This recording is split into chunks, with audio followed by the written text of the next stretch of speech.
Всем привет! Меня зовут Наталья Учелькина, и это мой мини-проект, в котором я расскажу и покажу, куда можно съездить в выходной день, сделав его удивительным.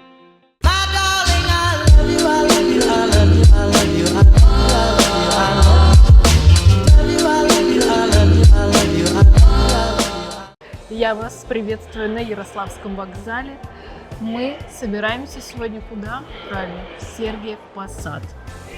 И что нам нужно делать? Прикупить билетик разовый. Нажимаем сразу, чтобы не париться. Сразу выбираем Сергиев Посад. Дата сегодня. Стоимость, боже мой, какой. Все, билет куплен. Идем на платформу. Не знаю еще какую, сейчас мы узнаем, что будет здесь встречаться. Но нет, сейчас мы узнаем. О, кстати,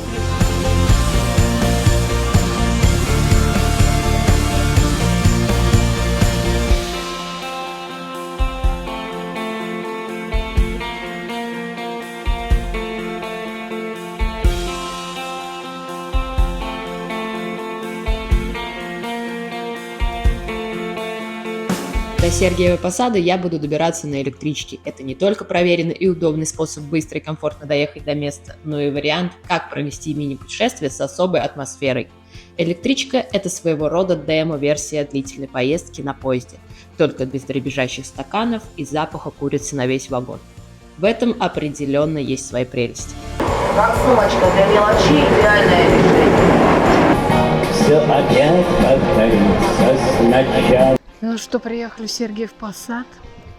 Ехали 1,5 часа на электричке, можно сказать, с комфортом, под концерты, великолепную музыку, вау, просто танцев еще не хватало. Все опять повторится сначала. Вот сейчас хочется, время уже 12, хочется перекусить, выпить кофеечку и пойти смотреть все места. Сейчас мы с вами находимся на Блинной горе. Почему она называется Блинная? Потому что здесь были торговые ряды, и тут продавали знаменитые троицкие блины. Еще по секрету вам скажу, что сюда, на Блинную гору, не пускали служители монастыря. И это не потому, что они воровали блины у детей. Такого, конечно же, не было. Тут было очень много алкоголя и блинов, как вы понимаете. А им этого было нельзя. Удивительно, но здесь я встретила молодых художников. Они рассказали мне, что это популярное место среди творческих людей. Позже их же я встретила и в другом месте. Оказалось, что они еще и перемещаются.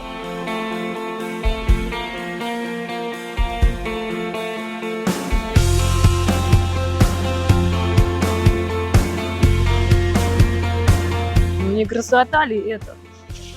Вид действительно шикарный. Я бы тоже могла бы нарисовать, если бы взяла с собой краски, да?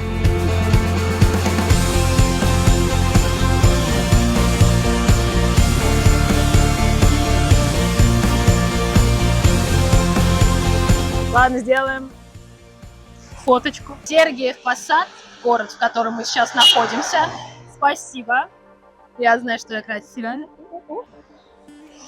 Сергиев Посад – единственный город Золотого кольца, который находится в Подмосковье. Он основан был еще при Екатерине II. Сюда ежегодно приезжает 300 тысяч человек, что около 2-3 раз больше, чем жители Сергиева Посада.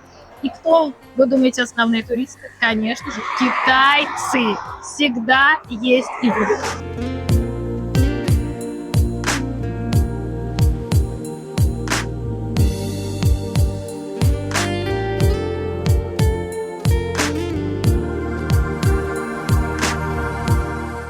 В XVI веке из этого монастыря сделали оборонительное сооружение. И все благодаря Ивану Грозному. Не зря, хочу сказать, это сделали, потому что этот монастырь находился в обороне целых 16 месяцев от польско-литовских войск. You know?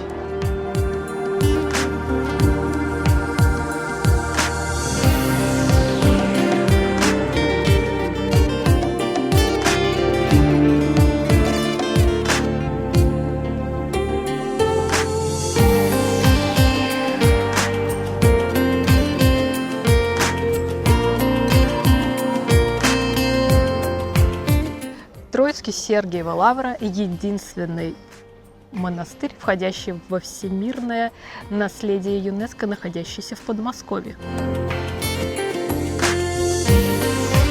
Во время стрелецкого бунта Петр I здесь прятался от своей старшей сестры Софьи Александровны.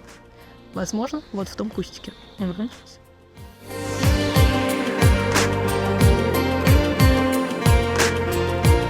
Летом тут гулять замечательно. Думаю, что зимой тоже.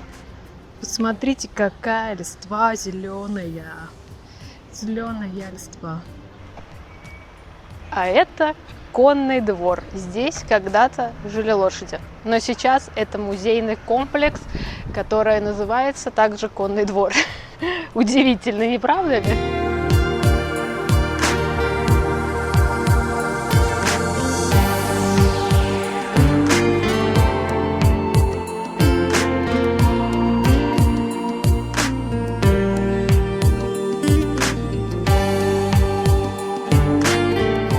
Сегодня будний день, и туристов практически нет.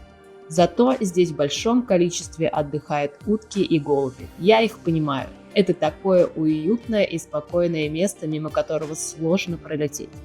В процессе прогулки я выяснила, что здесь очень много музеев. Музей брендов, истории и дизайна упаковки, музей советского детства и музей жили-были, к которому я сейчас и направляюсь, проходя мимо живописного озера. Я думаю, что это отличное место для романтических прогулок. Сейчас я шла по улице и знаете, что обнаружила? Колонку. Где еще вы встретите колонку на улице?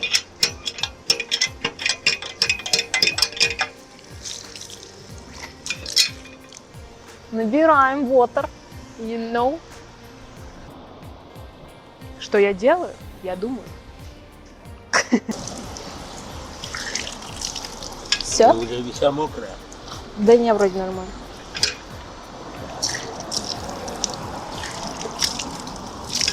Что вам рассказать? А что вы знаете? Ну давайте. По дороге мое внимание привлекла колонка. Во-первых, я сама утолила жажду, а во-вторых, как настоящая русская женщина напоила какого-то мужчину водой. Он рассказал мне удивительную историю своих приключений и сообщил, что хозяин музея крестьянского быта жили-были его друг, и он уже ушел. В итоге в этот музей я не попала. Следующим пунктом по плану у меня кухмистерская. Обязательно нужно пообедать во время такой активной прогулки.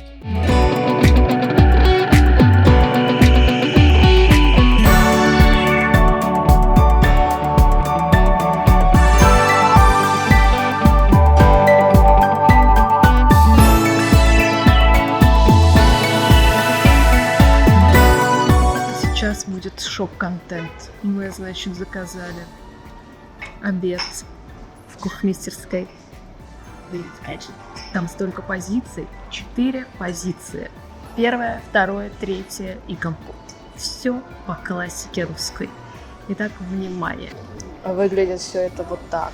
Томатный суп с чесночными пампушками и салат со свеклой. Компот. Еще где-то там несут пельмени.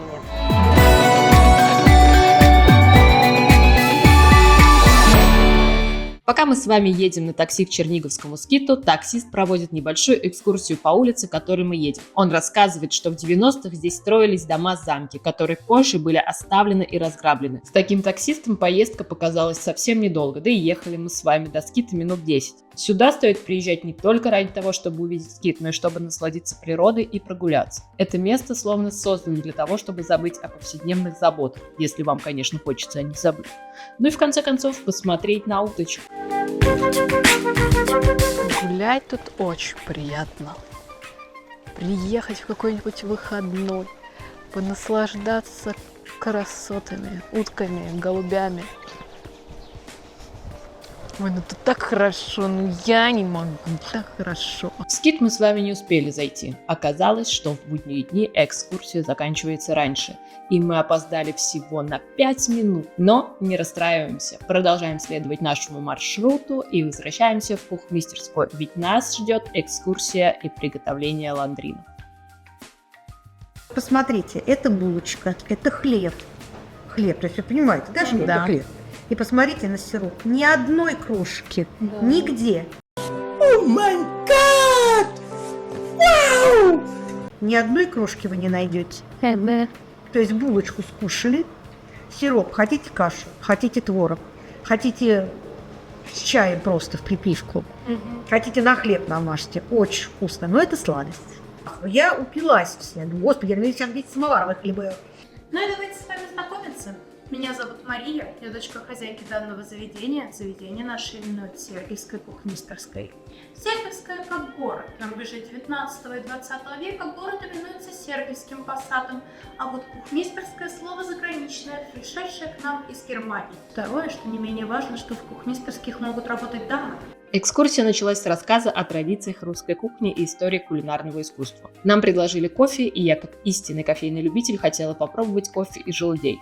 Но, к сожалению, нам предложили только из овса. Вкус, кстати, очень напомнил кофе 3 в 1. Еще нам показали старинные печи и огромную чеснокодавилку, которая на самом деле оказалась давилкой для картофеля. Далее нас пригласили в зал для приготовления леденцов из сахара, они же ландрины. Я предложила сделать их со вкусом фейхоа и мяты, и, победив камень, ножницы, бумага, мы начали готовить леденцы именно с этим вкусом. Не знаю, как раньше барышни нарезали леденцы, ведь я каждый пятый закидывала в рот. Горячими они были еще вкуснее. Также удалось отколоть кусочек сахара от большого куска и тоже попробовать.